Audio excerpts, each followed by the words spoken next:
Hello, here's an introduction to introductions. Introductions to songs, don't get confused between an introduction and a count-in. Count-ins are slightly different. They're the 1, 2, 1, 2, 3, 4 that you get at the beginning of a song, or the sound of the drummer's sticks if you were in a band. Oh, there's one now.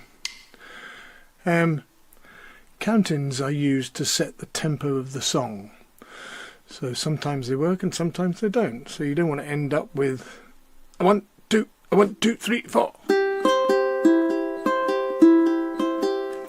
And likewise you don't want to end up with 1, 2, a 1, 2, 3, 4. So the idea is to set the tempo of the song. But those are the count-ins. What we're looking at today is the introductions to the actual songs, the music we play. Most of the songs that we do the introductions are defined usually by the song, and so some songs will go straight in, for example, Maxwell's Silver Hammer being a good example. They dive straight in head first. Others use maybe the first two lines of the verse, or maybe a part of the chorus will give you a bit of an introduction before you head into the actual song itself. But there are some standard introductions that you can add on to the front of a song, which are quite useful. So I thought I'd show you a couple of those. We're using them on Heartaches by the Number, and there are a number of other, I think, a couple of other songs in Book 4 that have got these introductions. So let's have a look at the introduction, the all-purpose introduction, if you like. And here it is in C. So you'll see that it goes C, C7, F, F minor, C, G, C. And in the brackets at the end you'll see a G7th. I'll explain that to you in a minute. So it would sound something like this maybe.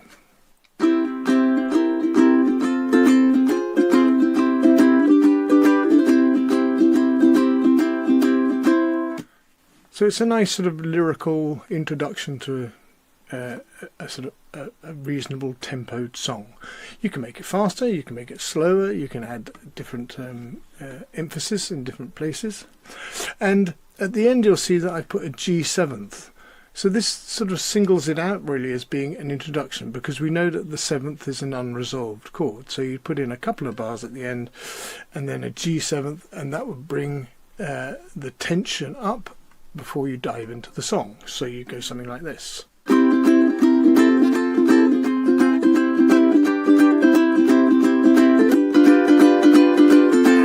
Comes the C back to the root chord. Heartaches by the Number is played in the G, it's key of G, so you can take this C, C7, F, etc., just transpose it to G and you get this. So now you've got a G, G7, C, C minor, a G, D and a G. So that would sound something like this.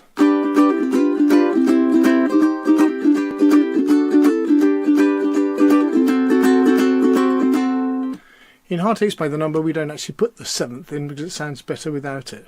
It seems to flow better without the 7th.